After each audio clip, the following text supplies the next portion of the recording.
কটা আম গুড়ি নিয়ে এসছো? মিষ্টি আমগুলো? কি খাবি? আমের জুস খাবি? ফুরলি, দুজনেই ফুরলি খাবি? মিষ্টি হবে তো? আচ্ছা চল, ঠিক আছে, ফুরলি বানিয়ে দেবো, কিন্তু সন্ধ্যা তো হয়ে যাবে আর একটু পরেই। চল তাহলে আমগুলো তাহলে তাড়াতাড়ি করে ছুলে নিয়ে হচ্ছে যে ব্যাটারটা মাখিয়ে রেখে দিই, তারপরে সন্ধ্যে টন্ধে দিয়ে তারপরে করবো। চল চল তাহলে। এই নে আমগুলো ততক্ষণ ধুয়ে দে, আমি ওই দিকের বাকি জোগাড়গুলো করে নিই। ভালো করে ধুয়ে এতে জামবাটির মধ্যে রাখ।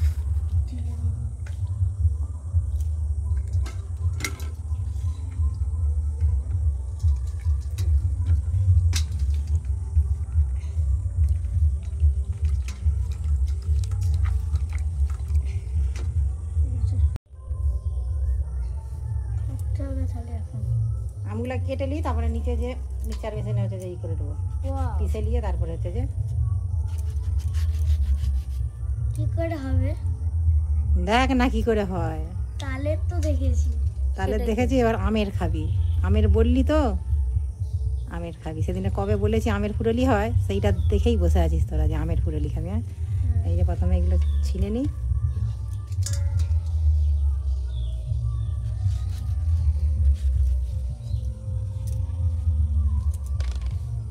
আমগুলোকে এইগুলোকে সব ভালো করে ছিলে নিতে হবে প্রথমে, চঁচ না থাকে, যে আমের চঁচ থাকবে নি সেই আমের ফুরলিটা ভালো হবে, নাহলে চঁচ থাকলে কি হবে খাবার সময় মুখে লাগে। এই আমটা একদম চঁচ নেই, আর পাকা মিষ্টি, সেন্টটাও খুব সুন্দর উঠেছে, গাছের পাকা। কত কষ্টে, কোথায় করেছিস কত কষ্টে?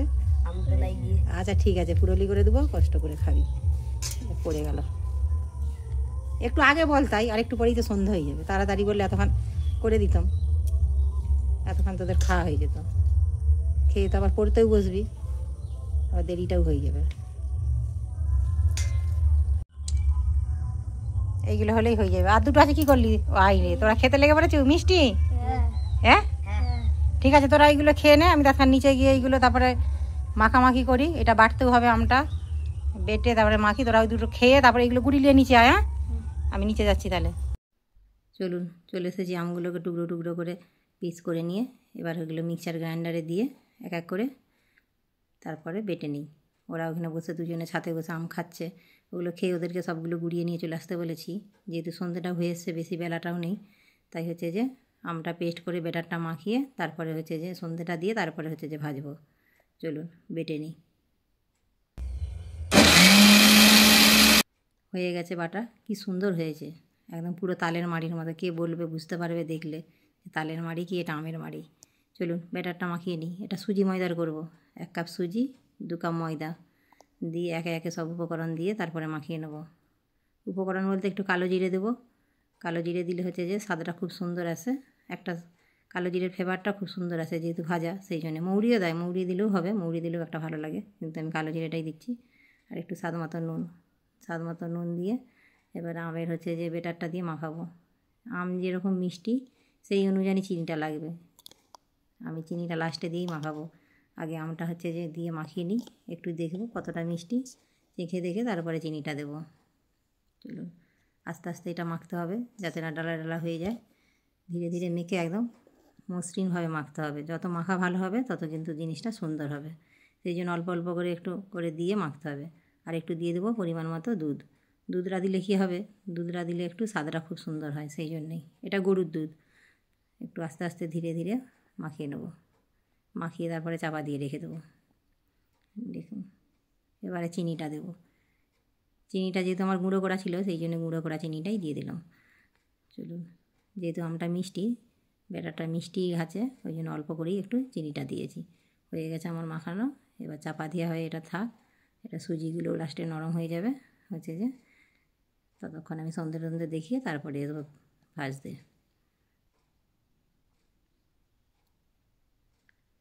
প্রায় 1 ঘন্টা হয়ে গেছে চাপা হয়েছিল, খুব সুন্দর হয়ে নরম হয়ে গেছে, এই যে দেখুন।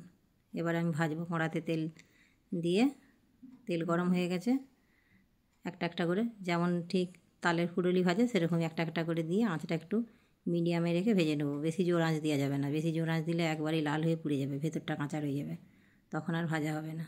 এই যে আস্তে আস্তে ভাজতে হবে এগুলো হালকা আঁচে। এবার উল্টে পাল্টে ভালো করে কিছুক্ষণ ধরে ধীরে ধীরে ভেজে তারপরে একদম পুরো যখন পুরো গোল্ডেন কালার হয়ে এরকম হয়ে যাবে তখন ঠিক তুলে নিতে হবে। দেখুন এগুলো হয়ে গেছে, আর একবার ভাজতে হবে যেহেতু অনেকটাই মাখানো হয়েছে সেই জন্যেই। এইগুলো হলেই হয়ে যাবে। ওরা আবার পড়তে বসবে, বসে আছে খেয়ে দিয়ে, ওদেরকে খেতে দিয়ে দেবো, দিয়ে তারপর ওদেরকে আবার পড়তে বসাবো। চলুন প্রায় হয়েই গেছে। দেখেছেন ওইদিকে লক্ষ্য করে আগেরগুলো যেগুলো ভেজেছিলাম কিছুটা তো ভাজতে ভাজতেই খাওয়া গেছে। এইরকম হয়েছে পুরো একদম তালের ফুরোলি। চলুন হয়ে গেছে, এবার ওদেরকে দিয়ে দিই, রাত্রেই আবার পড়তে বসবে।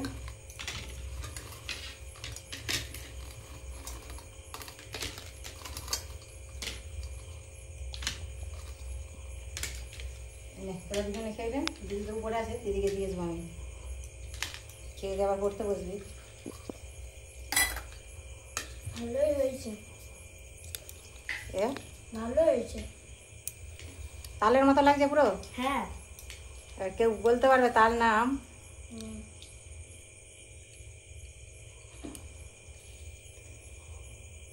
দেখি আমি একটা খেয়ে দেখি কেমন হয়েছে।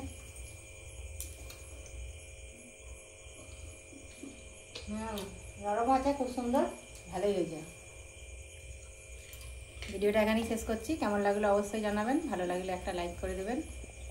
আপনারা সুস্থ থাকবেন, সাবধানে থাকবেন। দেখা হবে অন্য কোনো ভিডিওর সাথে।